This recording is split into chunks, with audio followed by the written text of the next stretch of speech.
Good morning, everyone. So, the most important article for the day is there in Indian Express Explained section, AI and the copyright law. That is the predominant work, and it's also a logical continuity of yesterday's homework. How many of you did yesterday's homework IPR?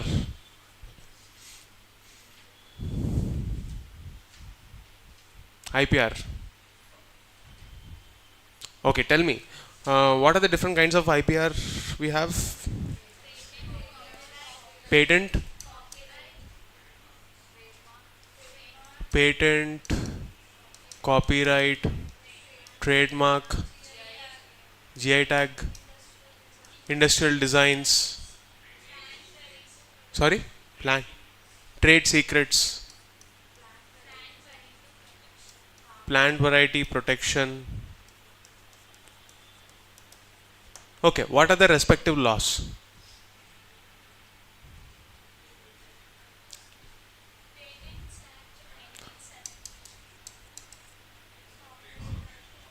Copyright, trademarks,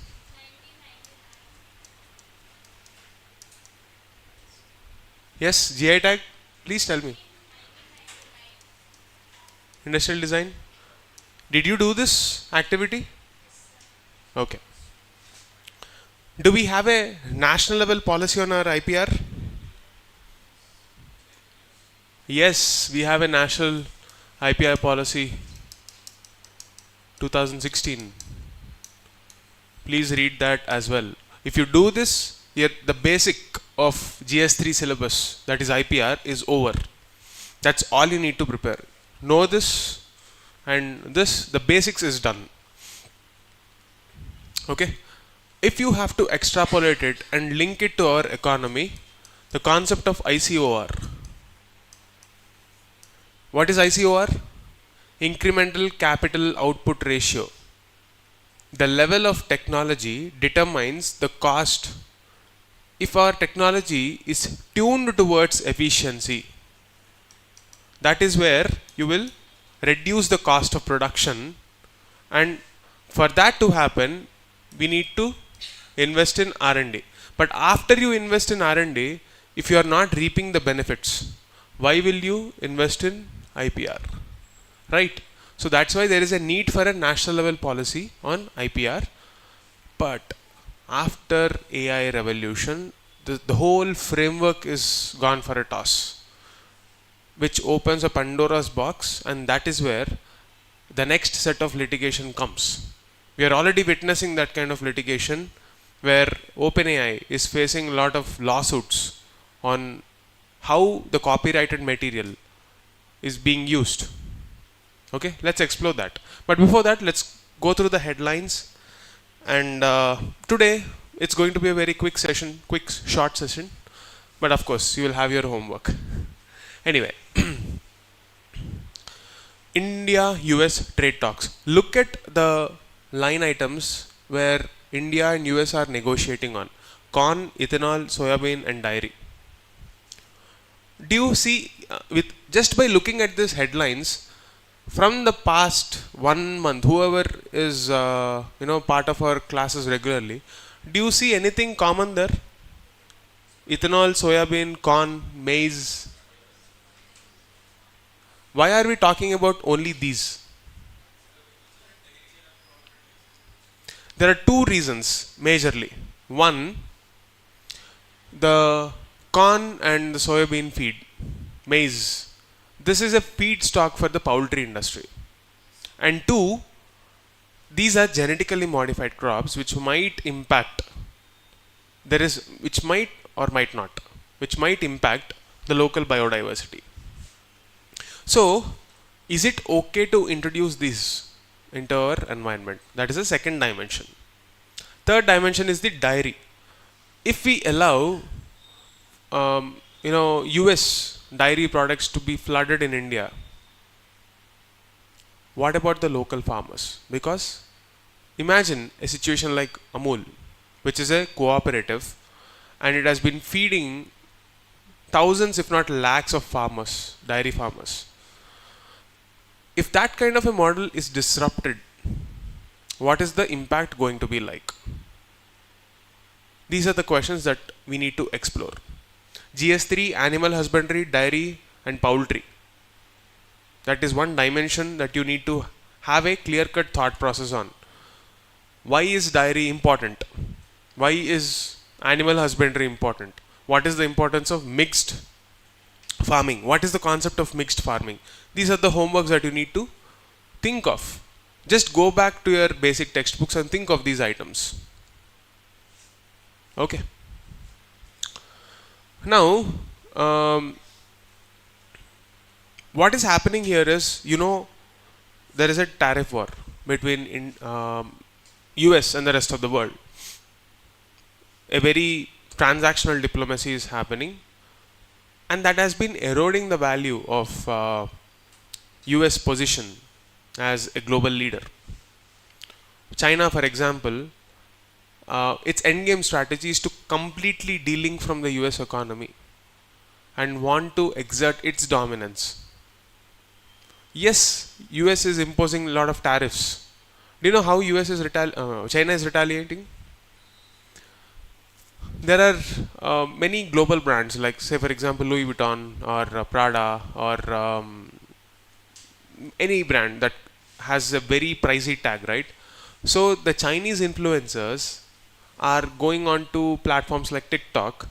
Whatever would cost, let's say for example $10,000, they're producing it for a fraction of a cost, because most of these fashion brands make that margin through branding, right? So they're producing an exact mimic with a slight tweak and selling it at 1/10 of the cost. So the market which looks at utility and still gets the aesthetic of a luxury brand, that market is tapped in the US. It's okay if they are imposing duties on them. Even at 200% duty, the cost of that final product would be less than half of the fashion brand, which is eating away into their market. That is one strategy. For a FMCG, that is fast moving consumer goods kind of products, that is the strategy they are adopting. But what about other kind of products? They are completely delinking by investing in different economies. So Chinese firms, let's say for example, if India and US has good trade relations, they are investing in Indian economy, making the business here, and then they want to cut down dependence on US. So this kind of strategic delinking is happening in the context of globalization, and this whole trend can be seen in the light of deglobalization agenda. Okay, this is not just about economics, it is also about how it is reshaping the world order. This is how you should look at any taxation issue, global level taxation issue. It will reshape the global value chains, another key term.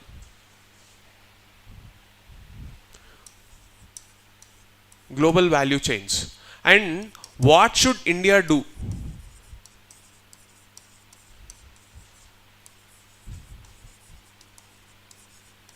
To establish itself as a leader in GVCs? This is a larger question that you need to think of. In this context, how can taxation actually help? So when you look at a headline, these many questions should come in your mind. For now, it may not be natural to you, but somewhere down the line, when you have a structured thought process ingrained in your day-to-day approach, this becomes a natural thought process. By looking at this small headline, you will connect so many stories in the background. Okay, clear?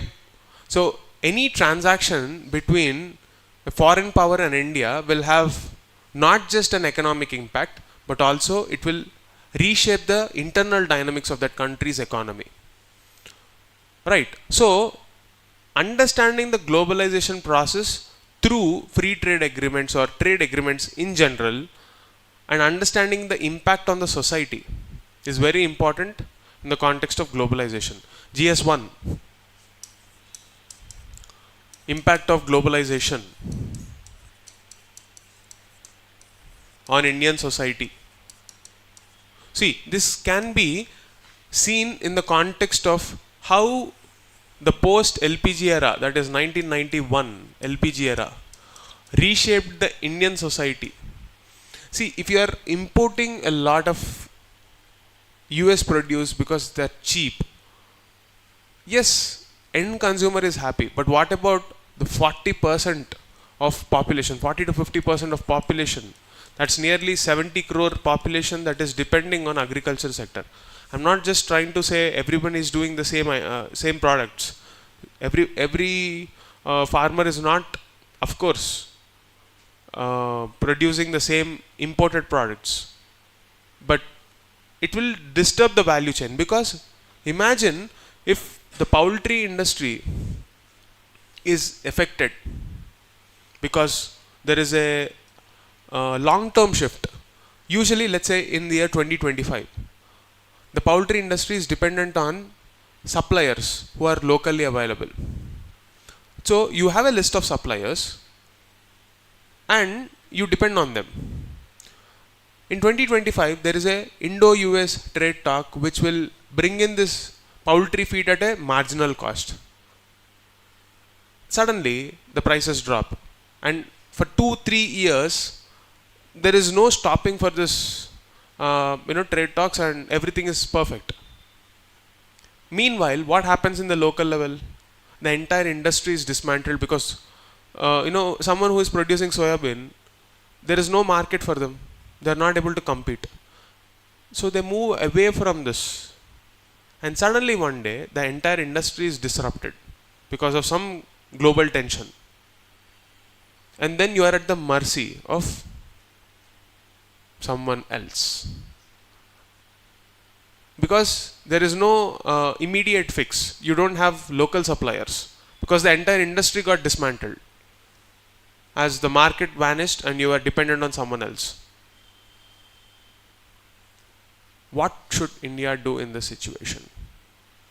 Yes, of course, you have to negotiate. The negotiations by the US president is in such a way that he is linking agriculture to AI products. If you want AI or any kind of help or any kind of transaction in such a way that your professionals are able to work in the US, and you want easy visa approvals, please pay double tariff or allow agricultural imports. This is the kind of transaction, because it defies economic logic. What is a fair negotiation? Apples and oranges cannot be compared, right? But this is how it's happening. They're using their leverage. China realized this, so they are using their leverage. In this kind of a world, how do we make policies that insulate the local producers, suppliers, vendors, farmers in such a way that their long-term activity is not disrupted? This is the thought process you need to be aware of. So for prelims level, these are the awareness. This is the points that you need to be aware on. In which states you can see soybean production, order of production, yield. Madhya Pradesh, what is the role of Madhya Pradesh in this context? Okay, so soybean, corn, etc., etc. The other day we were discussing about National Biofuel Policy 2018 and how food stocks should not be used for ethanol production. To understand all of that, you should also be aware of the biofuel blending policy that we have, ethanol blending policy. How much percentage? 20%. By what time? Please go back and check. these targets should be on your fingertips. UPSC usually does not expect you to remember numbers, but there are some flagship schemes. For those flagship schemes, you need to remember the dates and times. What is the renewable energy target, for example? By what time? Under which pact or which INDC? These are the kind of facts that need to be on your fingertips so that you use them in your answers, your mains answers. I am just opening up the dimensions. The expectation from your end is you close that loop by doing this work and create an argumentative structure to your thought. Okay? This is it. We'll move on.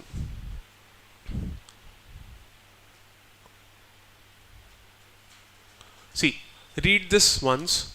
PM arrives in Ghana to hold talks with President Mahama. See, yesterday we were talking about the Global South.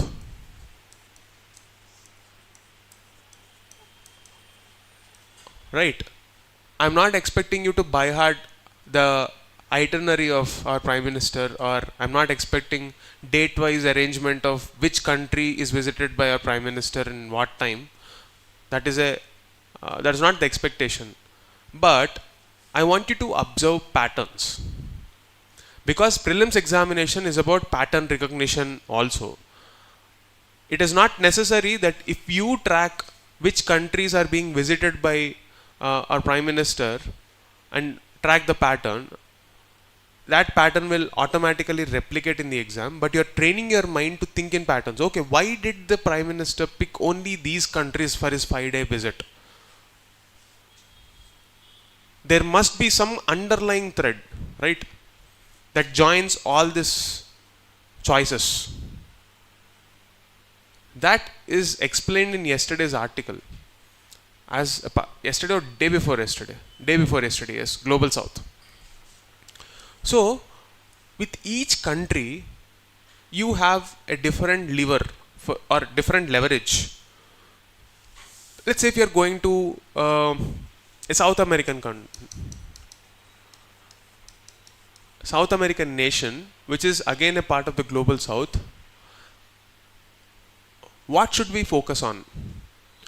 Diplomacy is the art of negotiating and giving something that they need and taking something that we have without compromising our sovereignty. Right? We already discussed this. What is it that South America needs that we have? And what do we have to take away from them? So, we have discussed in that day's article, it is about economic relations.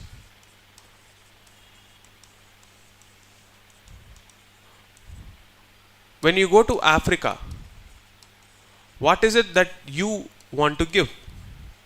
Investments. And gaining leverage. You are investing in Africa. What about Caribbean nations? Soft power diplomacy.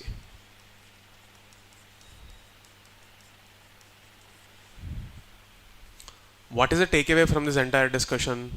When it comes to international relations and diplomacy, usually the problem of aspirants is that they think in black and white terms.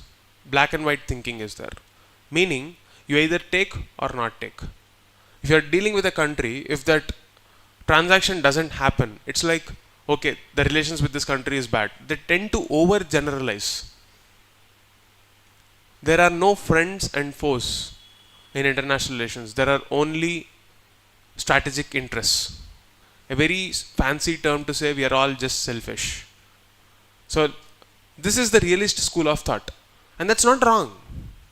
That's not wrong, because if you can't take care of your own country, who will take that responsibility? First, take care of your needs. And that is called strategic autonomy. So, whenever you're reading newspaper, the pattern that I want you to recognize is, don't read it as a news item and leave it at that. There is an underlying pattern. Observe what the Prime Minister is saying sometimes. For example, here, I am honored by the special gesture of President for welcoming me at the airport. Our nations look forward for working together to strengthen our long-standing relation and explore fresh avenues for collaboration. Is there anything substantial there? Anything? Anything of value that can be taken forward? It's like a very generic post. But here comes the second line. This gesture is reflective of the strong and historic bonds of friendship between the two nations. And MEA said that this visit would deepen the partnership and underscore India's commitment to strengthening its engagement with Africa and Global South partners. This is the first visit by an Indian PM to Ghana in the last 3 decades. He is valued partner in Global South and plays an important role in the African Union.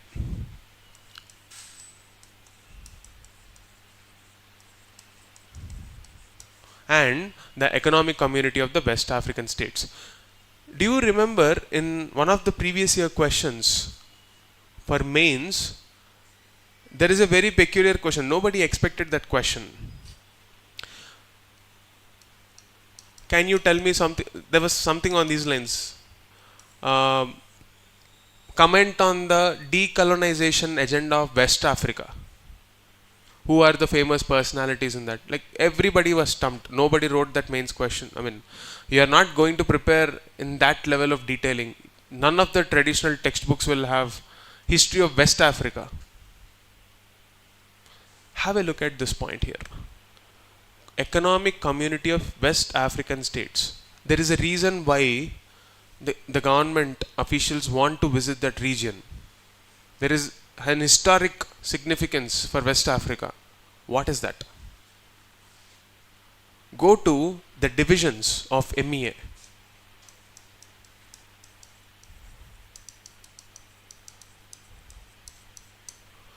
Ministry of External Affairs. There are various divisions in the Ministry of External Affairs. There are, if I'm not wrong, there is a division called MENA. Middle East, North Africa. And then there is, I don't know if the division is created yet or if it is existing. Please go back and verify once again. West Asia. What is the strategic importance of West Asia? I will answer tomorrow briefly, but today, struggle to figure out an answer. And just a request. In this endeavor, please do not use ChatGPT.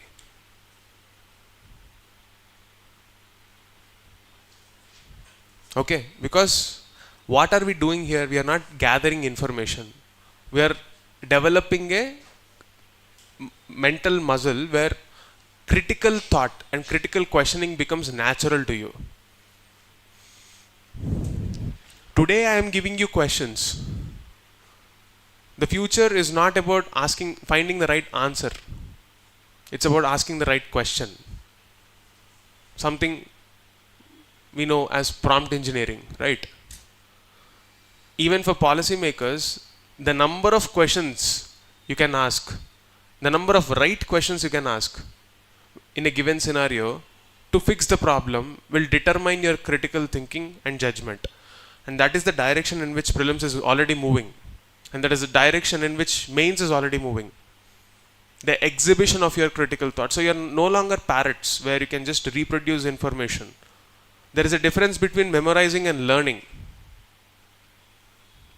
This pattern recognition, asking the right question, this critical thought, scientific temper, using every single article as a thought-provoking tool is a necessary step in one part of your day so that you reinforce the skills that you have, like whether it is prelims tests or whether it is mains answer writing and presentation, articulating your thought in a very clear way so that the demand of the question is addressed and contextualized without writing a generic definition, because that's a very for the lack of a better word, uninteresting way of presenting an answer. So what sets you apart from the rest of the crowd? This extra activity is what sets you from the rest of the crowd.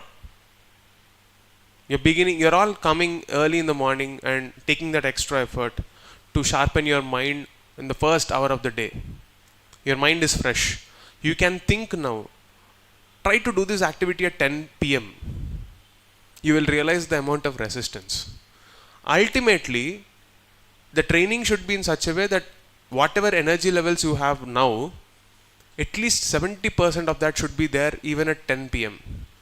And in this age of Instagram, where you continuously scroll, where your attention is gone for a toss, this is the kind of training that you have to go through for a prolonged period to be able to sit in the class, to be able to sit and focus on an activity for a long period that will set your apart from the rest of the crowd. Okay, moving on.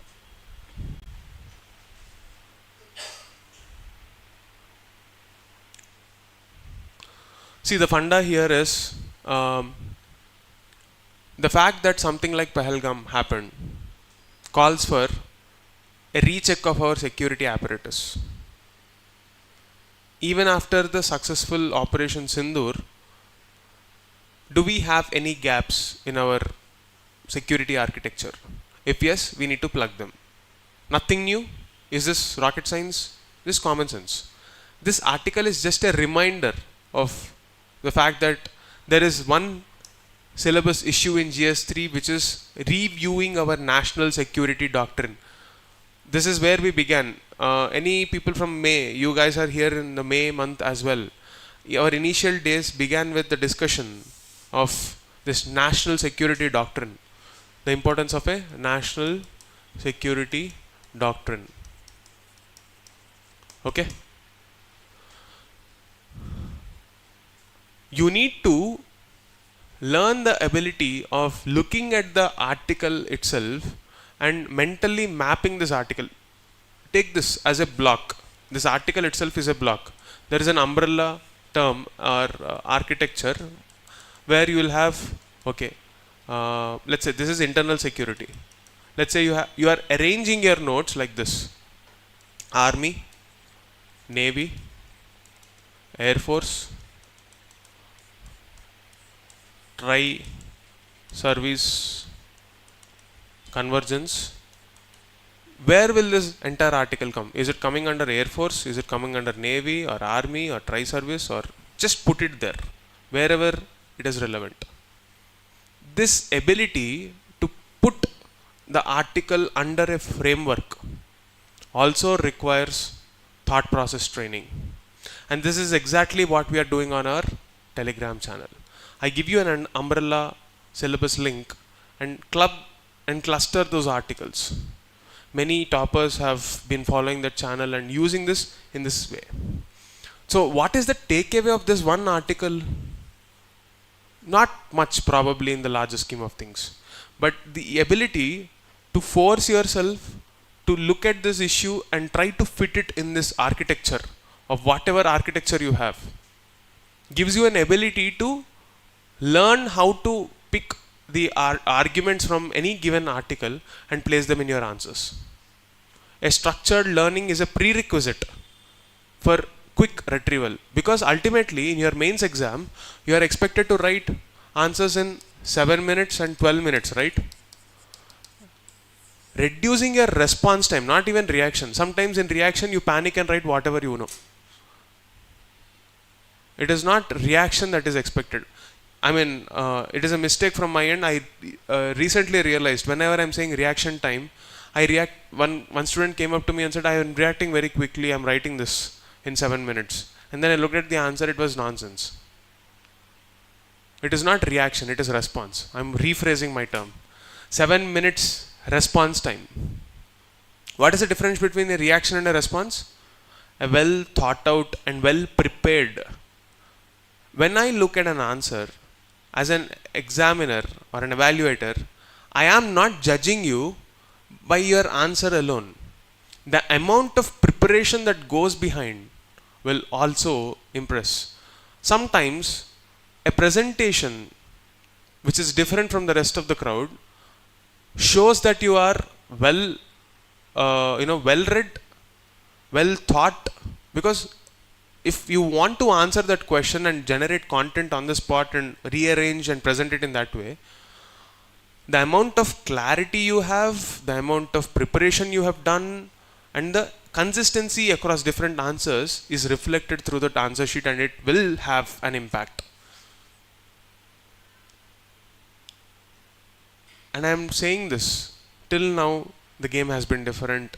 The post AI game is going to be different. Let's say you're lazy and you're not using technology, and some people think that, I'll just put everything in ChatGPT and get things out of it. If you can do it, every other smart aspirant can also do it. What is the difference between you and them then? Your thought. That thought trained and put into action consistently for an year is what yields result. Unfortunately, that is not so common. And those who show up will see the difference. You guys have been showing up. 3 of you and 3 of you. The rest of the folks are coming, but the other people are not so consistent. Do you see a change in your thought process in the last 1 month? What is the change? Was it comfortable on day 1? Nothing is natural. If you're just listening to these classes and walking out, I'm just probably an intellectual entertainer for you. Not even intellectual if I'm not sure. So, what is the takeaway for you from this class? Is it clear every day? Every single day. I'm not here to deliver information. You can read it for yourself. Why are you coming here? Unlike the people who are watching online, you guys have the luxury of an offline center where you can focus without distraction. Where a notification is probably not going to distract you, at least out of the courtesy that I'm standing here. So please try to use this offline time in a way that triggers your thought process.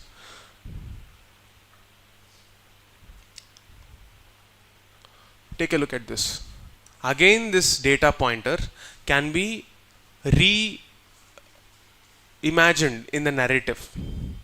What does statistics tell us? Data is telling us a story. Information and data are not the same. Information is a structured data. If I tell you that Indian government is spending 4.3 lakh crores on something, that is data point. Does it make any sense? Is it too much, too less? Is there inflation in what year? You don't have any context. 4.3 lakh crores. Is it rupees or Zimbabwean dollar? What are we talking about? We don't have any clarity, right? Contextualizing your data will give us information. What is the difference between information and data now? Data gives us a narrative. That is knowledge. This exam doesn't even stop at knowledge. It requires us to have wisdom. What is wisdom? Using this information to substantiate or prove your point and convince people. Does this headline give you anything about inequality? I will use this piece of information to talk about inequality. This article describes information by using data. But how are you going to use it for your exam? If you are just blindly receiving that information and leaving it at that. No two people will have the same kind of a story to tell.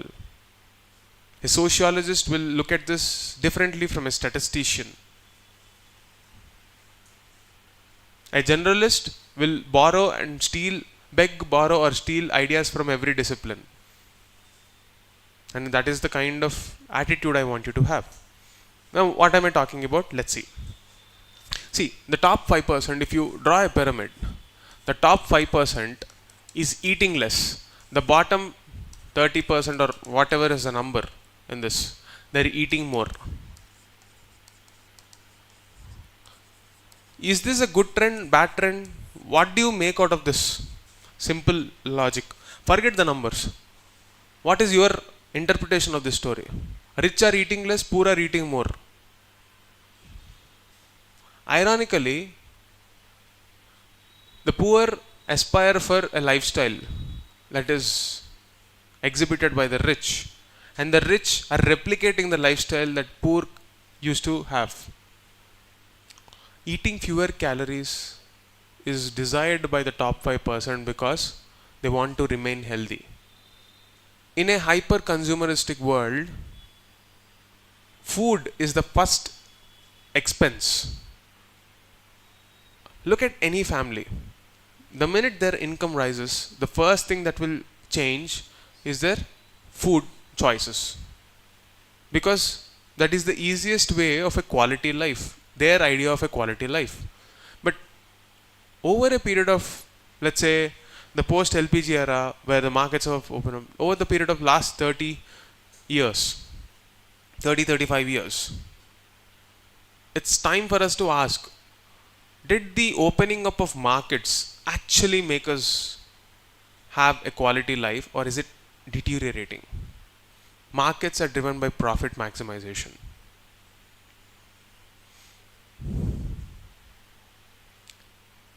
How many of you like salads? Okay. We are outnumbered, outrageously outnumbered. Maybe there are 20, 30 people in the class, and I've seen only 2 or 3 hands. How many of you like biryani? Let's be very honest.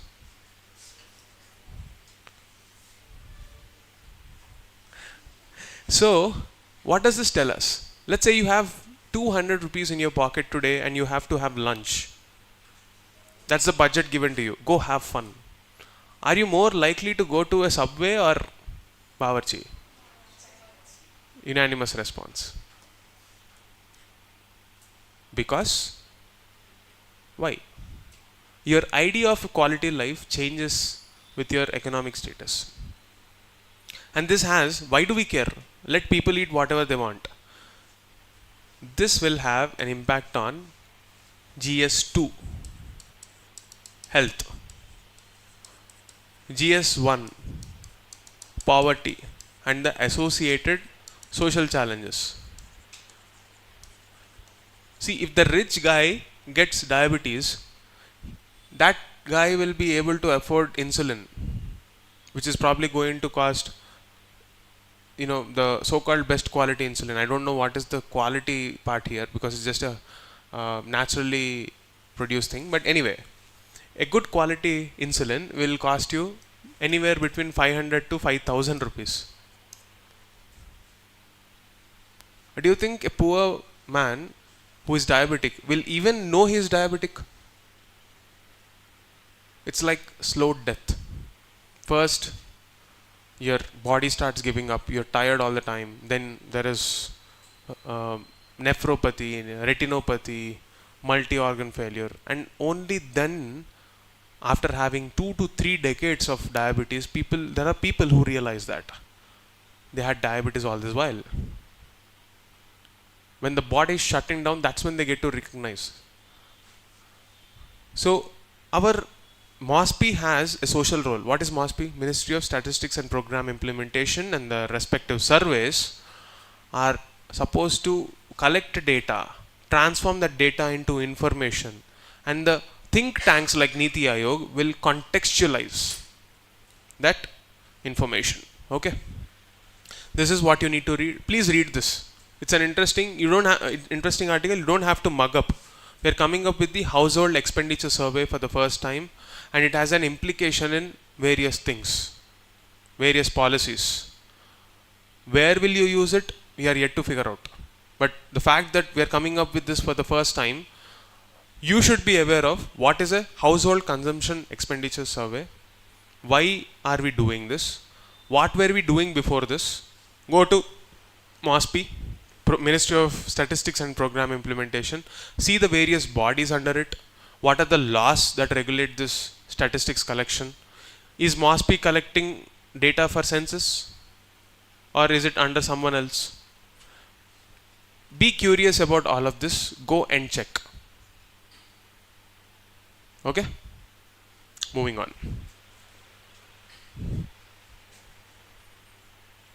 The most important law. See, this one, before we go to this, I'll quickly explain this one. Garden Fordrang Trust. Let's take a step back and go into the history somewhere in 1950s. Okay? Even before that, we'll go back to China.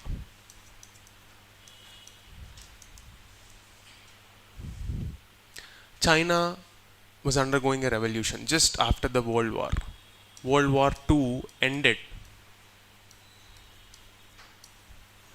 And we had a leader. China was a communist country. Right. What is the philosophy of communism? There is no democracy there. There is no right to property. You are allowed to have property, but the government ultimately owns it. You do whatever you want, but government can nationalize it any day. There are no concept of citizen rights, etc. in the traditional sense that we know. And a so-called Chinese revolution to revive the glory of the civilization of China began in 1948. And the leader is Mao Zedong. Today we use this or hear this word in the context of a Maoist, which is linked to Naxalism, left-wing extremism. We'll get back to that some other day, but let's go back to the story here. And what is the story? This person had a grand vision as to how Chinese civilization should spread, and he came up with a policy called the China and the five-finger policy, where China is the palm, okay, and there are five fingers: Tibet, Arunachal Pradesh, Taiwan, and some other places that there are there. I have written an elaborate article on our Telegram channel on this. Just search for this five-finger policy on the Telegram channel. You will get the backstory completely. This was written in the context way back 4 or 5 years ago in the context of the Galwan conflict, the border conflict on Galwan.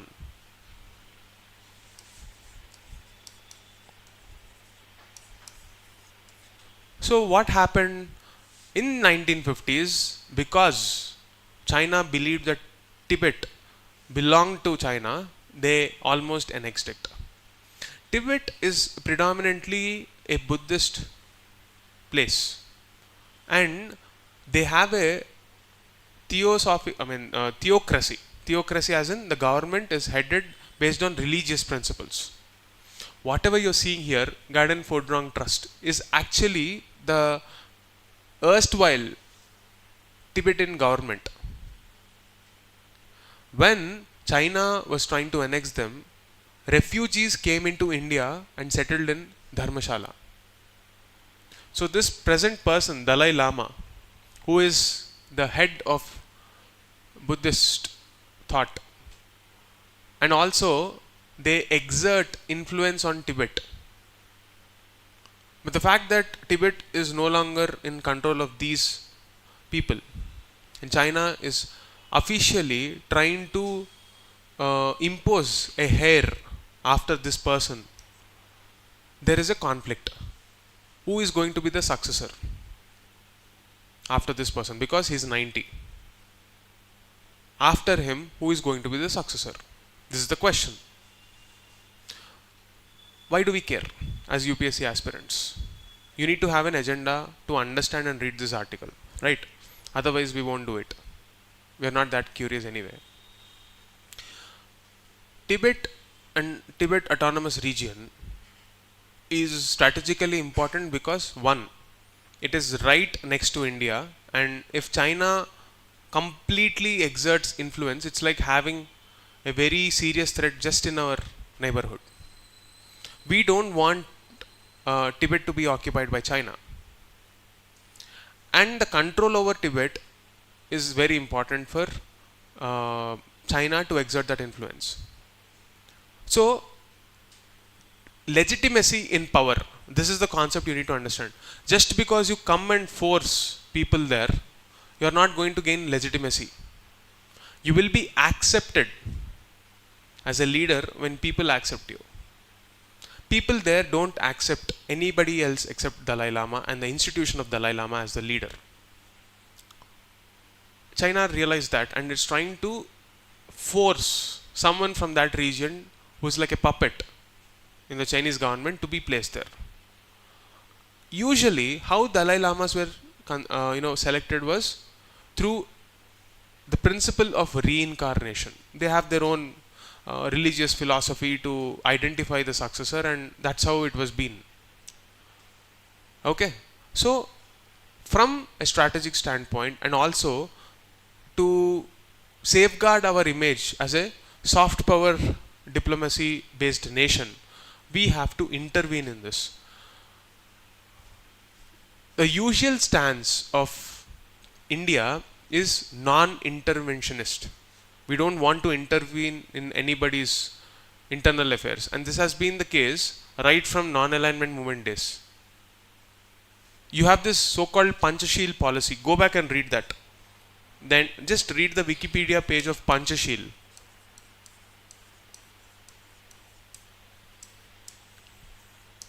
Respecting each other's sovereignty and not interfering in their internal affairs is what Panchashil was talking about. That is now under a threat. So Dalai Lama says, okay, let Chinese do whatever they want, but those who follow me should only take the decision of this trust, Garden Fodrang Trust, which is basically the government in exile, as the official decision of the whole institution of Dalai Lama. That is the background. Okay, moving on. AI and copyright law. In this, you read about various IPRs, and the other day we were talking about ethics of AI, the so-called Ghibli or Ghibli trend, where the intent of the original creator who created that art form in the backdrop of World War as an anti-pacifist agenda, or just to say, to create some respite in the gloomy times of war, to use art as an expression to be very vocal against war. That was the original intent and design elements used there. You know the Ghibli trend, right? The cartoon that was trending on Instagram, because OpenAI decided to blindly mimic and use it as a marketing tool and also train their data models. We were feeding our pictures to train the data models. It got better and better. So there are so many conflicts opening up in this scenario. I'm briefly opening up the dimensions because it is difficult to cover all of them in a single day here. I'll just open up the dimension, leave it at that, and we will close the loop as we discuss it on some other day, because there are multiple articles that are going to come up here. Primarily in this article, we are discussing two cases in the US where the discussion is about, is AI infringing copyrights? Let's say I am a journalist, I wrote an article. You're blindly mimicking that and producing something out of it, and I don't get to have any incentive. Is it fair? The technocratic companies like OpenAI are claiming that if we start imposing copyrights, it's not going to help anyone, because anyone implying OpenAI, because primarily AI models thrive on real-time training.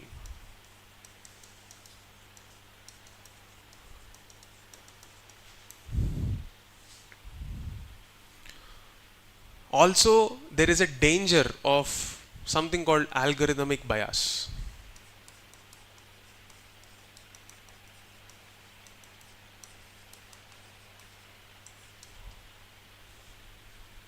Okay, long story short, there are many instances where whatever is the intellectual work of the creator can actually be replicated by AI just by training them with thousands of copies, if not millions. They just get better and better through a concept called reinforced learning. It's like you go to LKG and write A for apple for the first time. You don't know what this symmetrical alphabet means. What do? You just replicate A, A, A, till you actually recognize that letter. That is, in the simplest way, the concept of reinforced learning. You pick a pattern, repeat it multiple times, train the data sets of the systems in such a way that when even something similar, like, or let's say, all this will be recognized as A by the system. The problem with this reinforced learning is that you are neither questioning the intent nor the outcome. Or let's say, for example, originally if the creator does not have a copyright, not only is he losing the copyright, but is also losing the incentive for his creation because there is no legal remedy. Someone from, let's say, a very poor tribal hamlet created a masterpiece. He is not aware that, okay, this is something that needs to be protected, otherwise someone might copy. For him, it is a new product that he wants to showcase to the world. All that OpenAI needs to do is introduce it as a new feature. Just add one more tab. You have chat now, right? You want to create images? Okay, join. We'll have one more tab. They're using their position of leverage and first comers advantage. Is it wrong? Maybe not for them. But what about this person? Either you ride the wave, or this is probably the end of creative. See, AI trains your data and creates models that are existing till now. But if something new has to come, we need to have the ability to resist what AI is giving us. And to be able to resist and accept, reject. To resist and reject whatever is AI giving us, we need to have a higher sense of judgment, higher amount of clarity. And for that, critical thought is extremely important. In the absence of a law, what is the incentive for us to think? As a generation, one generation is witnessing an erosion of attention. The second generation will witness the erosion of, attention as well as critical thought. And we would be like zombies walking over at the whims and fancies of technocratic companies. And that's very likely to happen in the future if we don't have guardrails. I'm not talking about science fiction. I'm seeing that as a reality. You will see a lot of kids, a lot of young parents, because they're not able to manage without a job. Traditional breakdown of society is happening, where the kids who are getting married, the couples who are getting married and giving birth to kids, they are not able to give time to their kids, and they give a phone. The videos where you take away that phone, it becomes like a mass hysteria kind of a situation where the kids are angry, or they spend more time on, let's say, a video game. They normalize shooting a person to an extent that it is okay, I've seen this before. What's so wrong about it? And the games are so realistic that whatever you consider unimaginable looking in real life becomes so normal to them. And this is the kind of world that we are going to enter. Having no guardrails is not just an issue of law or of copyright. It is an issue of a destruction of the traditional structures in the society.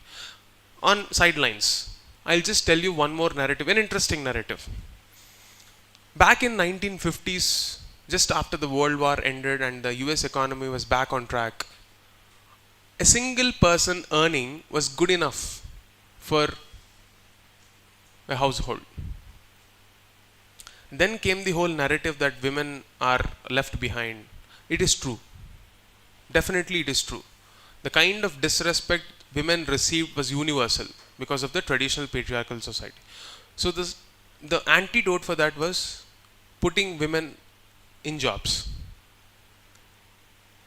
You're putting them in jobs, but as a generation passed, they did not figure out how to manage the traditional division of labor.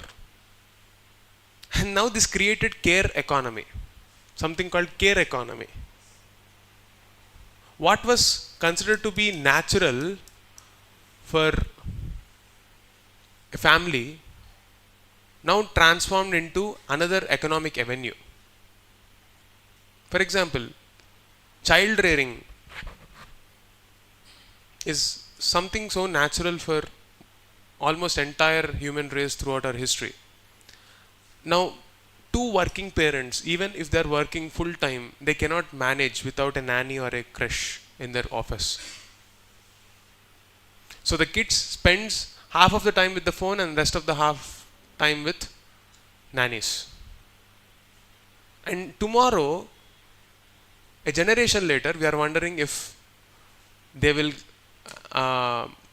actually care about us. Why will they care about you? When did you care about them? So every kid who is arguing, like I'm seeing kids after 2010, you go on Instagram or any Reddit kind of forum, it will be like a shock. It's like a cultural shock. They'll be like, it's not my job to take care of my father. He should be planning for his retirement fund. He'll be absolutely, this is the exact comment I read and which left me shell shocked for a minute. He must be an idiot not to plan for his retirement fund. Probably not more than 15 to 17, just a teenager. At 15 and 17, I don't even know what is retirement. Forget retirement fund. Generation gap. The destruction of a society, or I don't know if it is destruction. Destruction as the way we know it. Maybe it is creating a new world order. Technology is definitely shaping lives.